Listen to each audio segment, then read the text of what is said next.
নমস্কাৰ চাই আছে আপোনালোকে টাইম 8 মই উপস্থিত আছো শ্ৰী এতিয়া আপোনাৰ হৈতে আৰু জনাব বিচাৰিছো যে কোভিডৰ বৰ্তমান ভয়াবহ পৰিস্থিতিৰ বাবে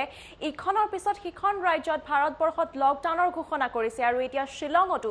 ইষ্ট খাসী হিলছত লকডাউনৰ ঘোষণা কৰা হৈছে জনাইছো টাইমটো প্ৰতিগৰাকী দৰ্শকক এই বাতৰিটো বৰ্তমান সময়ত কোভিডৰ ভয়াবহ পৰিস্থিতিৰ ওপৰত লক্ষ্য ৰাখি এনে ধৰণৰ সিদ্ধান্ত গ্ৰহণ কৰিছে আৰু চৰকাৰে শিলঙত লকডাউনৰ ঘোষণা কৰিবলৈ এই মুহূৰ্তত বাধ্য হৈছে যিহেতুকে কোভিড ভয়াবহভাৱে দ্ৰুতগতিত বৃদ্ধি পাইছে তাৰ ওপৰত লক্ষ্য ৰাখি কোভিড পৰিস্থিতিৰ পৰিপ্ৰেক্ষিতত এতিয়া মেঘালয়ৰ ইষ্ট খাসী হিলছত লকডাউনৰ ঘোষণা কৰিছে 5 মে নিশা 8 বজাৰ পৰা 10 মেৰ পুৱা 5 বজালৈকে লকডাউনৰ ঘোষণা কৰা হৈছে কোভিডৰ দ্ৰুত সংক্ৰমণক ৰোধ কৰিবৰ বাবে এনে ধৰণৰ সিদ্ধান্ত গ্ৰহণ কৰা হৈছে শিলঙতো থাকিব সম্পূৰ্ণ লকডাউন আৰু লগতে মেঘালয়ৰ আন কিছু প্ৰান্ততো উইকেণ্ড লকডাউনৰ ঘোষণা কৰা হৈছে ইষ্ট খাসী হিলছত লকডাউন ঘোষণা কৰা হৈছে আৰু শিলঙতো লকডাউন কিন্তু মেঘালয়ৰ আন প্ৰান্তত থাকিব উইকেণ্ড লকডাউন মুখ্যমন্ত্ৰী কনৰাড কে সাংমাই ঘোষণা কৰিছে এই কথা বৰ্তমান সময়ত সমগ্ৰ দেশতে ভয়াবহভাৱে কোভিডৰ সংক্ৰমণ বৃদ্ধি পাইছে দ্ৰুতগতিত বৃদ্ধি হৈছে কোভিড সংক্ৰমণ আৰু তেনে পৰিস্থিতিৰ ওপৰত লক্ষ্য ৰাখি বৰ্তমান সময়ত কোভিড পৰিস্থিতিৰ পৰিপ্ৰেক্ষিতত মেঘালয়তো ইষ্ট খাসী হিলছত লকডাউনৰ ঘোষণা কৰা হৈছে শিলঙতো লকডাউন হৈ থাকিব 5 মেৰ নিশা 8 বজাৰ পৰা 10 মেৰ পুৱা 10 বজালৈকে লকডাউনৰ ঘোষণা কৰা হৈছে ভাৰতবৰ্ষত বৰ্তমান দ্ৰুতগতিত সংক্ৰমিত হৈছে কোভিড আৰু তেনে পৰিপ্ৰেক্ষিততে এতিয়া বিভিন্ন ৰাজ্যত ভাৰতবৰ্ষত লকডাউনৰ ঘোষণা কৰা হৈছে দিল্লী মেঘালয়ৰ পৰা আৰম্ভ কৰি উৰিষ্যা সিকিম ইত্যাদি ৰাজ্যতো লকডাউনৰ ঘোষণা কৰা হৈছে আৰু লকডাউন দিয়াৰ মাজতে এতিয়া আন এক খবৰ আহি পৰিছে যে এতিয়া ইষ্ট খাসী হিলছত মেঘালয়ৰ ইষ্ট খাসী হিলছত লকডাউনৰ ঘোষণা কৰিছে অৰ্থাৎ শিলঙতো লকডাউন হৈ থাকিব এইকেইদিন 5 মেৰ নিশা 8 বজাৰ পৰা 10 মেৰ পুৱা 5 বজালৈকে লকডাউন হৈ থাকিব ইষ্ট খাসী হিলছ আৰু লগতে শিলং আৰু মেঘালয়ৰ অইন অঞ্চলতো উইকেণ্ড লকডাউনৰ ঘোষণা কৰা গৈছে বৰ্তমান সময়ত যি ভয়াবহভাৱে বৃদ্ধি পাইছে কোভিডৰ সংক্ৰমণ 2 কোটিৰ অধিক লোক আক্ৰান্ত হৈছে সৰ্বমুঠ সমগ্ৰ ভাৰতবৰ্ষত কোভিডত আৰু তাৰ ওপৰত লক্ষ্য ৰাখি এনে ধৰণৰ সিদ্ধান্ত গ্ৰহণ কৰা হৈছে শিলঙৰ মুখ্যমন্ত্ৰী কনৰাড কে সাংমাই যি টুইট কৰিছিলে টুইট যোগে জনাইছিলে সেই টুইটটো দেখাবলৈ চেষ্টা কৰিছো আপোনালোকৰ স্ক্ৰীনত এই মুহূৰ্তত তেখেতে টুইট কৰি পেলাই জনাইছিলে যে বৰ্তমান সময়ত কোভিডৰ যি সিচুৱেশ্যন যি পৰিস্থিতি তাৰ ওপৰত লক্ষ্য ৰাখি সম্পূৰ্ণ লকডাউনৰ ঘোষণা কৰা হৈছে ইষ্ট খাসী হিলছত 8টা বজাৰ পৰা 5 তাৰিখৰ 8 বজাৰ পৰা 10 তাৰিখৰ 5 বজালৈকে দিয়া হ'ব বুলি কোৱা হৈছে আৰু লগতে উইকেণ্ড লকডাউন অৰ্থাৎ সাপ্তাহিক যি লকডাউন থাকে সেয়া ঘোষণা কৰা হৈছে বাকি ষ্টেট বিলাক অৰ্থাৎ জিলাবিলাকতো ঘোষণা কৰা হৈছে বৰ্তমান সময়ত এতিয়া মেঘালয়ৰ বেলেগ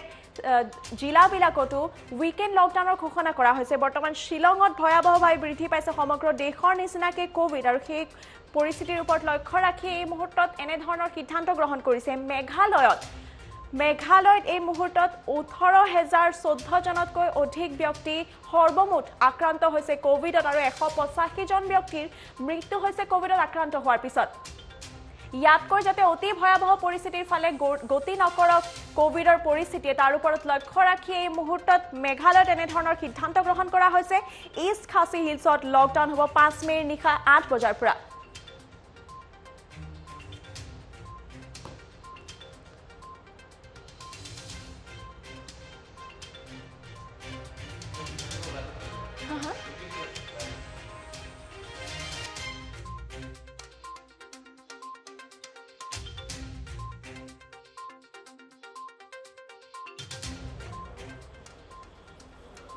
আৰু জনাব বিচাৰিছো টাইমটো প্ৰত্যেকগৰাকী দৰ্শকক এই খবৰটো যে যিহেতুকে কোভিড চাৰিওফালে সংক্ৰমণ বৃদ্ধি পাইছে ইয়াৰ দ্বিতীয়টি ঢৌৱে সমগ্ৰ দেশতে ত্ৰাসৰ সৃষ্টি কৰিছে তেনে পৰিস্থিতিৰ ওপৰত লক্ষ্য ৰাখি বৰ্তমান সময়ত এনে ধৰণৰ কিছু সিদ্ধান্ত গ্ৰহণ কৰা হৈছে মেঘালয়তো বহুতো প্ৰান্তত বেলেগ ধৰণৰ সিদ্ধান্ত গ্ৰহণ কৰা হৈছে ইষ্ট খাসী হিলছত লকডাউনৰ ঘোষণা কৰা হৈছে আৰু লগতে মেঘালয়ৰ অইন প্ৰান্ততো উইকেণ্ড লকডাউনৰ ঘোষণা কৰা হৈছে কোভিডৰ যি ভয়াবহ পৰিস্থিতি তাৰ ওপৰত লক্ষ্য ৰাখি এনে ধৰণৰ সিদ্ধান্ত গ্ৰহণ কৰিছে বৰ্তমান সময়ত কেৱল মেঘালয় বুলিয়ে নহয় আসলতে দিল্লী বিহাৰ উৰিষ্যা সিকিমৰ পৰা আৰম্ভ কৰি আন বহুতো ঠাইত লকডাউনৰ ঘোষণা কৰিছে বৰ্তমান সময়ত এই বিষয়ে সবিশেষ জানিবলৈ আমাৰ সৈতে উপস্থিত আছে জ্যোতিদীপ বৈশ্য আন ষ্টুডিঅ'ৰ পৰা আৰু তেখেতৰ ওচৰলৈ পোনে পোনে যাবলৈ চেষ্টা কৰিছোঁ হয় এই মুহূৰ্তত কোভিডৰ পৰিস্থিতি বিশেষকৈ বহুত বেছি ভয়াৱহ হৈ পৰিছে তেনে পৰিস্থিতিৰ ওপৰত লক্ষ্য ৰাখি ইষ্ট খাছী হিলছতো আজি লকডাউনৰ ঘোষণা কৰিছে অসমতো বেলেগ বেলেগ ধৰণৰ কিছু নীতি নিয়ম বান্ধি দিয়া হৈছে বৰ্তমান কোভিডৰ পৰিস্থিতি নিশ্চয়কৈ বহুত ভয়াৱহ কিন্তু ইয়াৰ সংক্ৰমণ ৰোধ কৰিবলৈ যদিও কিছু ব্যৱস্থা লৈছে সক্ষম হ'ব পৰা নাই প্ৰশাসন তথা আৰক্ষী সেই বিষয়ে কি কয় হয় এটা কথা চাওক সুবুৰীয়া ৰাজ্য মেঘালয়ৰ তৰফৰ পৰা কিছু মুহূৰ্তৰ আগতে এটা বৃহৎ সিদ্ধান্ত লোৱা হৈছে যিটো মেঘালয়ৰ যিখন ইষ্ট খাছী হিল জিলা আছে অৰ্থাৎ য'ত শ্বিলং পৰে সেই অঞ্চলটোত 5 দিনৰ বাবে লকডাউন থাকিব আৰু মেঘালয়ৰ মুখ্যমন্ত্ৰী কনৰাড চাংমাই কিছু মুহূৰ্তৰ আগতে টুইটাৰৰ জৰিয়তে এই কথা প্ৰকাশ কৰিছে আমি কনৰাড চাংমাই আপোনালোকক টুইটাৰ একাউণ্ট দেখুৱাম য'ত তেওঁ স্পষ্টভাৱে উল্লেখ কৰিছে in view of the prevailing COVID situation government has decided to impose complete lockdown in East Khasi Hill District from 8 PM 5th May till 5 AM 10th May অৰ্থাৎ 5 দিনৰ বাবে দিয়া হৈছে আজি 8 বজাৰ পৰা আজি নিশা 8 বজাৰ পৰা 10 তাৰিখৰ মেৰ 10 তাৰিখৰ ৰাতিপুৱা 5 বজালৈকে সম্পূৰ্ণ লকডাউন ইষ্ট খাছী হিলছত থাকিব অৰ্থাৎ ইষ্ট খাছী হিলছ জিলাৰ ভিতৰত শ্বিলং থাকে তাত সম্পূৰ্ণ লকডাউন দিয়া হৈছে তাৰ লগতে weekend lockdown will also be imposed in all district in the state তাৰ লগতে আন জিলাসমূহত ইষ্ট খাছী হিল জিলা বাদ দি যি জয়ন্তীয়া হিলছত জিলা আছে অন্যান্য যিসমূহ জিলা আছে ৰিভৈ জিলা আছে এইসমূহ জিলাত মেঘালয়ত উইকেণ্ড লকডাউন থাকিব আৰু এই সিদ্ধান্ত কোভিডৰ সিচুৱেশ্যনৰ বৰ্তমান যি কোভিডৰ পৰিস্থিতি মেঘালয়ত তাৰ ওপৰত সিদ্ধান্ত গ্ৰহণ কৰা হৈছে আজি কনৰাড চাংমাই এইদৰে আলোচনাটো মিলিত হৈছিলে কোভিড ভেকচিনৰ ওপৰত দ্বিতীয় ৱেভৰ ওপৰত আৰু তাৰ পাছত এইটো এটা বৃহৎ সিদ্ধান্ত লোৱা হৈছে য'ত তেওঁ কৈছে যে কমপ্লিট লকডাউন সম্পূৰ্ণৰূপে লকডাউন দিয়া হৈছে ইষ্ট খাছী হিলছত আৰু সময়সীমা উল্লেখ কৰা হৈছে 5 মে নিশা 8 বজাৰ পৰা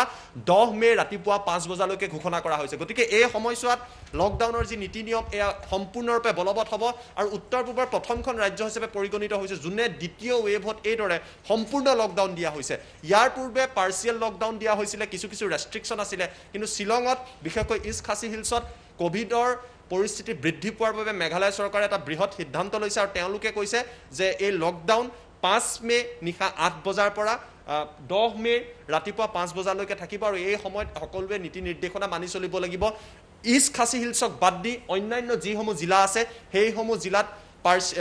উইকেণ্ড লকডাউন থাকিব অৰ্থাৎ উইকেণ্ডৰ সময়ত তাত লকডাউন ইম্প'জ কৰা হৈছে গতিকে এটা কথা চাব লাগিব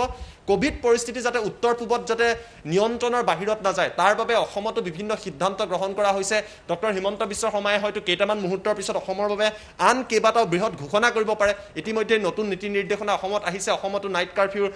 6 বজাৰ লগে লগে নাইট কাৰফিউ আৰম্ভ হৈছে 2 বজাৰ লগে দোকান বন্ধ হৈছে আৰু মেঘালয়ত বিশেষকৈ শ্বিলঙত ইষ্ট খাছী হিলছত এতিয়া 5 দিনৰ বাবে সম্পূৰ্ণ লকডাউন ঘোষণা কৰা হৈছে শ্ৰী